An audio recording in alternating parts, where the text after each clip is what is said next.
Hello friends, welcome to career path classes. आप सबका बहुत बहुत स्वागत है। तो फ्रेंड्स, आज की इस वीडियो में हम लोग नागपुरी व्याकरण से संबंधित महत्वपूर्ण प्रश्नोत्तरों को करने वाले हैं, जो आपके एग्जाम में काफ़ी ही महत्वपूर्ण होंगे। तो फ्रेंड, वीडियो पूरा देखिएगा। अगर वीडियो अच्छी लगे तो प्लीज़ वीडियो को लाइक कर दीजिएगा। अगर चैनल पर नए हैं तो चैनल को सब्सक्राइब कर लीजिएगा और वीडियो को अपने दोस्तों के साथ और कम से कम एक स्टडी ग्रुप में शेयर जरूर कीजिएगा। और फ्रेंड, क्लास की PDF फाइल आपको टेलीग्राम चैनल पर मिल जाएगी, जिसके लिए मैंने डिस्क्रिप्शन पर लिंक दे रखा है। तो आप लोग डिस्क्रिप्शन पर जाकर टेलीग्राम चैनल ज्वाइन कर सकते हैं। तो चलिए फ्रेंड्स, स्टार्ट करते हैं आज की क्लास। तो चलिए देखते हैं आज का पहला क्वेश्चन क्या है। पहला क्वेश्चन है, इंदिरा में तोय ना उतरबे। ठीक है, इंदिरा में तोय ना उतरबे। प्रस्तुत वाक्य में इंदिरा, ठीक है, इस वाक्य में इंदिरा है, केकर उदाहरण है के। ठीक है, यहाँ पे क्वेश्चन पूछ रहा है कि इंदिरा मतलब कुआं हुआ। ठीक है, इंदिरा में तोय ना उतरबे, तो इस वाक्य में आपको बताना है कि जो इंदिरा शब्द है किसका उदाहरण है। ठीक है, ऑप्शंस दिए हुए हैं, ऑप्शन में से बताना है आपको। पहला है व्यक्तिवाचक संज्ञा, दूसरा है जातिवाचक संज्ञा, तीसरा है भाववाचक संज्ञा या फिर समुदायवाचक संज्ञा।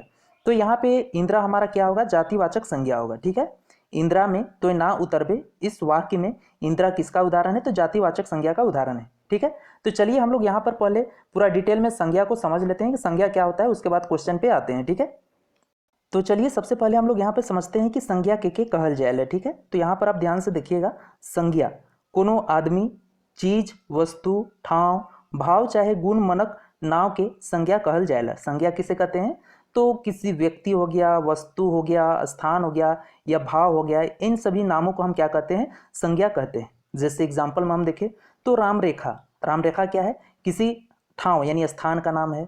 ठीक है, फिर टांगीनाथ हो गया, टांगीनाथ भी किसी स्थान का है। बसंती किसी का नाम हो गया, बुधनी किसी नाम हो गया, अलुआ, केरा, कटहर, लालटेन, ये सब वस्तु हो गया।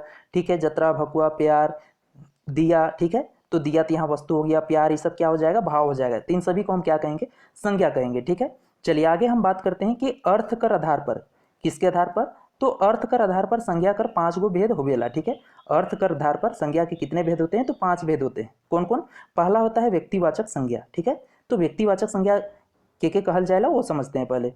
तो जे संज्ञा पद से कोनो एक मुद आदमी, ठाव चाहे चीज, वस्तु कर बोध वेला, ओके व्यक्तिवाचक संज्ञा कहना। ठीक है, यहाँ पे क्या कहना चाह रहा है व्यक्तिवाचक संज्ञा में, तो जिस संज्ञा शब्द या पद से किसी एक मुद मतलब मुख्य आदमी का या किसी स्थान का या किसी वस्तु का बोध हो रहा है। ठीक है, जिस संज्ञा शब्द से किसी एक मुख्य व्यक्ति, वस्तु या स्थान का बोध हो रहा है, तो उसे हम क्या कहेंगे, व्यक्तिवाचक संज्ञा कहेंगे। जैसे हम बात करें राम यहाँ पे क्या है, किसी एक विशेष व्यक्ति का नाम है। ठीक है, किसना किसी का भी नाम है, जोसेफ भी नाम है, मरियम भी नाम है, बुधवा भी नाम है, मंगरी भी नाम है, फूलो, कारो। ठीक है, कारो यहाँ पे नदी हो गया, दामोदर क्या हो गया, नदी हो गया, किसी खास नदी का नाम है।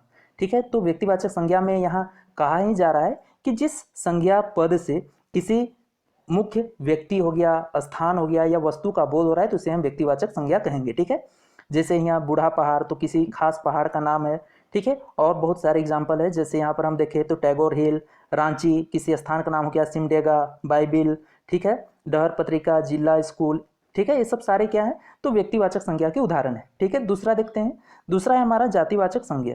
तो जातिवाचक संज्ञा के कहल जाएला, जे संज्ञा पद से एके जैसन जीव चाहे वस्तु मनक बोध होवेला, उके जातिवाचक संज्ञा कहना। ठीक है, जातिवाचक संज्ञा किसे कहते हैं, तो जिस संज्ञा पद से एके जैसे यानी एक ही समान जीव या वस्तु आदि का बोध हो रहा है, तो उसे हम जातिवाचक संज्ञा कहेंगे।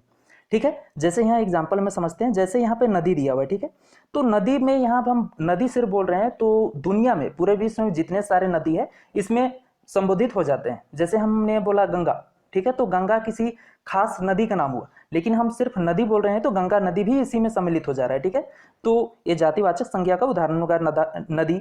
इसी प्रकार पहाड़, अब जितने सारे दुनिया में पहाड़ हैं, सारे सिर्फ पहाड़ हम बोलते हैं तो सारे संबोधित हो जाते हैं। उसी प्रकार बगीचा हो गया, किसान हो गया, साइकिल हो गया, मोबाइल, फर, फूल, आदमी, किताब, कलम, मन, ये सब क्या है, तो जातिवाचक संज्ञा के उदाहरण है। ठीक है, चलिए नेक्स्ट देखते हैं आगे। यहाँ पे तीसरा है हमारा भाववाचक संज्ञा। तो भाववाचक संज्ञा के कहल जाएला, तो जे संज्ञा पद मन से कोनो जीव चाहे वस्तु में गुण, दोष, अवस्था, भाव, मनक बोध होवेला, वो मन भाववाचक संज्ञा कहना। ठीक है, भाववाचक संज्ञा किसे कहते हैं, तो जिस संज्ञा पद से किसी जीव चाहे वस्तु का क्या पता चलता हो, गुण, दोष, अवस्था, भाव। ठीक है, ये सब का पता चल रहा है, तो उसे हम क्या कहेंगे, भाववाचक संज्ञा कहेंगे।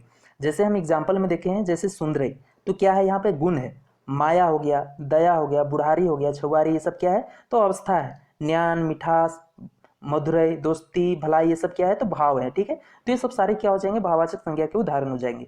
तो भाववाचक संज्ञा किसे कहा जाता है, तो जिस संज्ञा पद से किसी वस्तु चाहे किसी जीव का गुण, दोष, अवस्था, भाव आदि का पता चल रहा हो। ठीक है, चलिए नेक्स्ट देखते हैं। चौथा है समूहवाचक संज्ञा। तो समूहवाचक संज्ञा के कहल जाएला, तो जे संज्ञा पद मन से कोनो वस्तु चाहे जीव मनक समूह कर बोध होवेला उके समूहवाचक संज्ञा कहल जाएला। ठीक है, समूहवाचक संज्ञा किसे कहते हैं, तो जिस संज्ञा पद से किसी वस्तु हो गया या जीव का क्या पता चलता हो, तो समूह का पता चलता है, उसे हम क्या कहेंगे, समूहवाचक संज्ञा कहेंगे। जैसे हम यहाँ पर बात करें मेला, तो आप मेला जानते हैं कि किसी एक व्यक्ति से मेला नहीं लगता है, इसमें बहुत सारे व्यक्ति होते हैं तब जाकर मेला लगता है। तो यहाँ पर क्या पता चल रहा है, तो व्यक्तियों का समूह का पता चल रहा है। उसी प्रकार जत्रा, ठीक है, पंचायत, यहाँ पे पंचायत भी किसी एक व्यक्ति से पंचायत नहीं लगता, बहुत सारे व्यक्ति होते हैं तब पंचायत लगता है। तो इसी प्रकार मेला, जत्रा, पंचायत क्या हो गए, समूहवाचक संज्ञा के उदाहरण हो गए। उसी प्रकार हम देखें तो गोट, भीड़, दल, कुधा, मतलब क्या हो गया, गुच्छा हो गया। ठीक है, गांज तो पुआल का गांज होता है, दरबार, टीम, सभा, थाक, मन, ये सब सारे के सारे क्या है, तो समूहवाचक संज्ञा के उदाहरण है। क्लियर है, चलिए नेक्स्ट देखते हैं।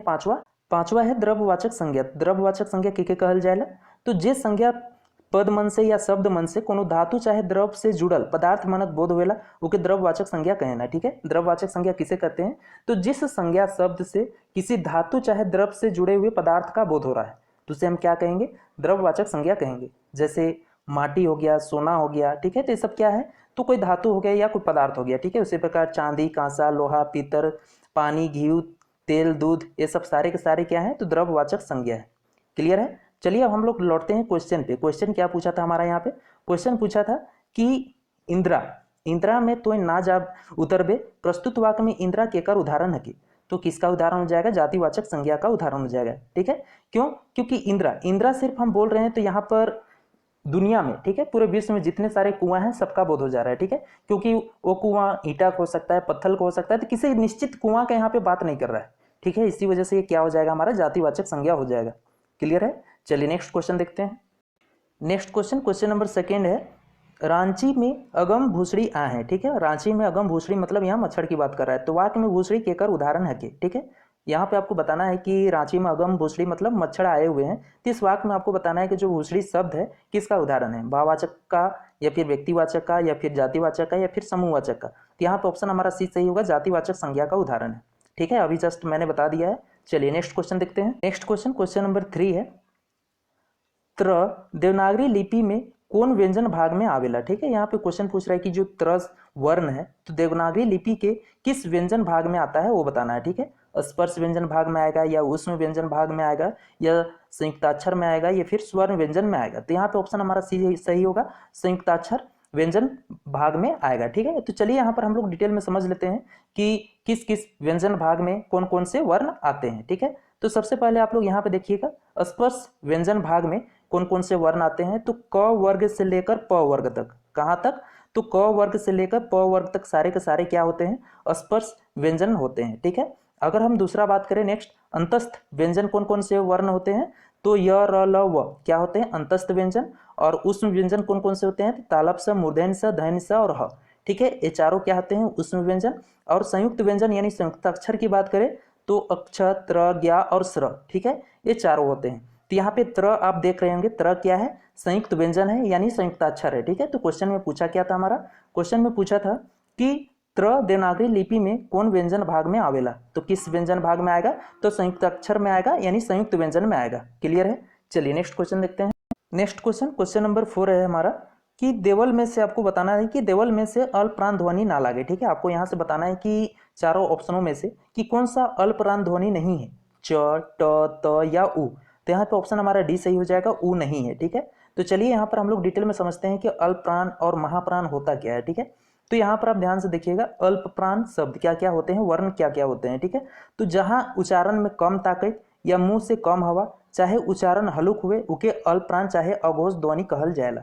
ठीक है, अल्पप्राण ध्वनि किसे कहते हैं या अल्पप्राण वर्ण किसे कहेंगे, तो जहाँ उच्चारण में कम ताकत लगता हो, मुंह से कम हवा निकलता हो या उच्चारण हल्का होता हो, उसे हम क्या कहेंगे, अल्पप्राण कहेंगे या अघोष ध्वनि कहेंगे। ठीक है, जैसे अल्पप्राण वर्ण क्या क्या होते हैं, तो क, ग, अंगा, च, ज, ट, ड़, त, द, न, प, ब, म, य, र, ल, व। ठीक है, ये सब सारे के सारे क्या है, तो अल्पप्राण वर्ण है, ठीक है। उसी प्रकार हम बात करें महाप्राण की, तो जहां उच्चारण में कटिक ताकत या मुंह से बगरा हवा कर दरकार पड़ेला उके महाप्राण चाहे घोष ध्वनि कहल जाएला, ठीक है। तो महाप्राण हम किसे कहेंगे, तो जहां उच्चारण में थोड़ा क्या ज्यादा ताकत लगता हो, मुंह से ज्यादा हवा निकलता हो, ठीक है, तो उसे हम क्या कहेंगे, महाप्राण कहेंगे या घोष ध्वनि कहेंगे। जैसे महाप्राण में क्या क्या वर्ण आते हैं, तो ख हो गया, घ हो गया, छ हो गया, फिर ज हो गया, सॉरी झ हो गया, फिर ठ हो गया, अड़ हो गया, थ हो गया, ध, फ, भ, ये सब सारे के सारे क्या है, तो महाप्राण वर्ण है, ठीक है। तो यहाँ पे हम अगर क्वेश्चन पे आते हैं, तो क्वेश्चन पे पूछा क्या था कि देवल में से कौन अल्पप्राण ध्वनि ना लागे, तो कौन सा नहीं होगा, ऊ नहीं होगा, ठीक है। क्योंकि हम अल्पप्राण ध्वनि में देखें तो क्या क्या आते हैं, तो आप यहाँ पे देख सकते हैं क, ग, अंगा, च, ज, ड, ट, अड़, त, द, न है। तो यहाँ पे ऑप्शन में भी हमारा दिया हुआ था च, ये भी हमारा क्या होता है, अल्पप्राण होता है, ट भी हमारा अल्पप्राण होता है, त भी अल्पप्राण होता है, ऊ हमारा नहीं होता है, ठीक है। चलिए नेक्स्ट क्वेश्चन देखते हैं। नेक्स्ट क्वेश्चन नंबर 5 है हमारा यहाँ पे, हेठे देवल में से कौन दीर्घ स्वर ना लगे, ठीक है। यहाँ पे आपको बताना है दिए हुए ऑप्शनों में से कि कौन सा दीर्घ स्वर नहीं है। ऑप्शन है अ, ए, उ या फिर ओ। तो यहाँ पे ऑप्शन हमारा ए सही हो जाएगा, अ हमारा यहाँ पे क्या है, दीर्घ स्वर नहीं है, ठीक है। तो आइए हम लोग समझते हैं कि कौन कौन से स्वर वन कहाँ कहाँ पे आते हैं, ठीक है। तो यहाँ पर आप ध्यान से देखिएगा कि अ, ई, उ क्या होते हैं, हर्ष स्वर होते हैं। आ, ई, उ ये क्या होते हैं, दीर्घ स्वर होते हैं। और ए और ओ संयुक्त स्वर होते हैं, ठीक है। लेकिन कभी कभी इसे दीर्घ स्वर भी कहा जाता है, इसे याद रखना है यहाँ पे, ठीक है। आ, ई, उ, ए, ओ क्या होते हैं, दीर्घ स्वर भी कहीं कहीं होते हैं, ठीक है। तो यहाँ पे ऑप्शन हमारा क्या क्या दिया हुआ था, यहाँ पे सबसे पहले क्वेश्चन पूछा था कि दिए हुए ऑप्शनों में से बताना है कि दीर्घ स्वर नहीं है, कौन सा नहीं है। तो ए और ओ इसे तो हम संयुक्त स्वर कहें, लेकिन कभी कभी ये क्या होते हैं, दीर्घ स्वर में भी आते हैं, ठीक है। तो ऊ हमारा यहाँ पे दीर्घ स्वर है, तो ये तीनों तो हो जाएगा दीर्घ स्वर, ठीक है। यहाँ पे सिर्फ ए ऑप्शन हमारा अ है, वो क्या है, हर्ष स्वर है, जो कि दीर्घ स्वर नहीं है। तो यहाँ पे ऑप्शन हमारा ए सही होता है, ठीक है। चलिए नेक्स्ट क्वेश्चन देखते हैं। नेक्स्ट क्वेश्चन नंबर 6 है, देवनागरी लिपि कर कौन स्वर्ण वन कर उच्चारण र के साथ जुड़ के नागपुरी में होवेला, ठीक है। यहाँ पे क्वेश्चन पूछ रहा है कि देवनागरी लिपि का कौन सा स्वर्ण वर्ण है जिसका उच्चारण र के साथ जोड़कर क्या होता है, नागपुरी में होता है। ऑप्शन है र का, री का, फिर री का। तो यहाँ पे ऑप्शन हमारा सी सही हो जाएगा, री का, ठीक है। तो देवनागरी लिपि का कौन सा स्वर्ण वर्ण है, तो री हमारा स्वर्ण वर्ण है, जिसका उच्चारण हम बात करें तो र के साथ जोड़कर किस में होता है, नागपुरी में होता है, ठीक है। इसे याद रखना है। चलिए नेक्स्ट क्वेश्चन देखते हैं। नेक्स्ट क्वेश्चन नंबर 7 है, झ व्यंजन वर्ण कर कौन रूप में उच्चारित होवेला, ठीक है। यहाँ पे क्वेश्चन पूछ रहा है कि जो झ व्यंजन है, ठीक है, किस रूप में उच्चारित होता है, अल्पप्राण में होता है, महाप्राण में होता है, अनुनासिक में होता है या संयुक्त व्यंजन में होता है। तो यहाँ पे ऑप्शन तो हमारा बी सही होगा, महाप्राण में होता है, ठीक है। जस्ट हमने अभी किया था महाप्राण, तो यहाँ पे हम लोग चलिए देख लेते हैं कि महाप्राण में जो झ आता है या नहीं आता है। तो यहाँ पे महाप्राण था, जिसमें आप यहाँ पे क्लियरली दे सकते हैं झ हमारा कौन सा वर्ण होता है, तो महाप्राण होता है, क्लियर है। तो यहाँ भी अगर हम क्वेश्चन में देखें तो क्वेश्चन में पूछा क्या था, तो झ व्यंजन वर्ण कर कौन रूप में उच्चारित होवेला, तो किस में उच्चारित होगा, महाप्राण में होगा, क्लियर है। चलिए नेक्स्ट क्वेश्चन देखते हैं। क्वेश्चन नंबर 8 है, फ व्यंजन वर्ण कर कौन रूप में उच्चारित होवेला, ठीक है। यहाँ पे आप बात कर रहा है फ का, ठीक है। तो जो फ व्यंजन वर्ण है, तो इसका किस रूप में उच्चारित होता है आपको बताना है। ऑप्शन है महाप्राण, दीर्घ स्वर, अल्पप्राण या देवल कोनो नहीं। तो यहाँ पे ऑप्शन हमारा क्या सही होगा, ए सही होगा, महाप्राण, ठीक है। चलिए यहाँ पे भी एक बार देख लेते हैं हम लोग, फ किस में आता है, किस वर्ण में इसका उच्चारण होता है। तो यहाँ पे आप देख सकते हैं महाप्राण में क्या आ रहा है, फ हमारा आ रहा है, ठीक है। तो क्वेश्चन में भी यहाँ पे पूछा था कि जो हमारा फ है, जो फ व्यंजन वर्ण है, कौन रूप में उच्चारित होता है, तो महाप्राण के रूप में उच्चारित होता है, ठीक है। चलिए नेक्स्ट क्वेश्चन देखते हैं। नेक्स्ट क्वेश्चन नंबर 9 है, ड कौन तरह का ध्वनि रूप में आवेला, ठीक है। आपको ड को बताना है कि किस तरह का ध्वनि रूप में आता है, अल्पप्राण में, अनुनासिक में, महाप्राण में या देवल सभे में। तो यहाँ पे ऑप्शन हमारा क्या सही होगा, ए सही होगा, अल्पप्राण में आता है, क्लियर है। अभी जस्ट हम लोगों ने कर लिया है। चलिए नेक्स्ट क्वेश्चन देखते हैं। नेक्स्ट क्वेश्चन नंबर 10 है, स्पर्श व्यंजन कर क वर्ग में कैठो ध्वनि आवेना, ठीक है। यहाँ पे क्वेश्चन पूछ रहा है कि जो स्पर्श व्यंजन जो वर्ग है, भाग है, उसमें क वर्ग में आपको बताना है कि कितने ध्वनि आते हैं। ऑप्शन से 4, 5, 6 या 7। तो यहाँ पे ऑप्शन हमारा बी सही होगा, 5, ठीक है। तो यहाँ पे चलिए सबसे पहले हम लोग देख लेते हैं स्पर्श व्यंजन वर्ण का भाग में क्या क्या वर्ण आते हैं और कितने क वर्ग में कितने वर्ण है, ठीक है। तो ये तो हुआ हमारा स्पर्श व्यंजन भाग, जिसमें क वर्ग से लेकर प वर्ग तक सारे वर्ण आते हैं। अगर हम यहाँ पे बात करें सिर्फ क वर्ग की, तो इसमें कितने वर्ण आ रहे हैं, तो अब क ख ग घ अंगा यानी 5 वर्ण आ रहे हैं। ठीक है, तो यहाँ पे क्वेश्चन में भी वही पूछा था हमारा कि जो स्पर्श व्यंजन कर क वर्ग में कै ठो ध्वनि आवे ना, तो क वर्ग में कितने ध्वनि आते हैं, 5 ध्वनि आते हैं। क्लियर है। चलिए नेक्स्ट क्वेश्चन देखते हैं। क्वेश्चन नंबर 11 है। तोय ना हिसगा हो, ठीक है, तोय ना हिसगा हो मोई गोटेक मोबाइल कीन देबू, वाक्य में कैठो संज्ञाकार व्यवहार हो रहे। ठीक है, यहाँ पे आपको बताना है कि तोय ना हिसगा हो मोय गोटेक मोबाइल कीन देबू। ठीक है, तो इस वाक्य में आपको बताना है कि कितने संज्ञा शब्द का व्यवहार हुआ है, 2 ठो, 4 ठो, 3 ठो या 1 ठो। तो यहाँ पे ऑप्शन हमारा ए सही होगा, 2 ठो। ठीक है, अब कौन कौन है वो जान लेते हैं। तो यहाँ पे हमारा हिसगा हो जाएगा और दूसरा मोबाइल हो जाएगा। ठीक है, अगर हम यहाँ पे बात करें हिसका यहाँ हमारा पे क्या होगा, तो भाववाचक हो जाएगा। जबकि मोबाइल की बात करें तो मोबाइल हमारा यहाँ पे क्या हो जाएगा, जातिवाचक संज्ञा का उदाहरण हो जाएगा। ठीक है, क्लियर है। तो फ्रेंड आज के लिए बस इतना ही करते हैं। तो फ्रेंड वीडियो कैसी रही मुझे कमेंट करके जरूर बताइएगा। अगर अच्छी लगी हो तो प्लीज़ वीडियो को लाइक कर दीजिएगा। अगर चैनल पर नए हैं तो चैनल को सब्सक्राइब कर लीजिएगा और वीडियो को अपने दोस्तों के साथ और कम से कम एक स्टडी ग्रुप में शेयर जरूर कीजिएगा। तो मिलते हैं नेक्स्ट वीडियो में, तब तक के लिए जय हिंद, जय भारत, थैंक यू।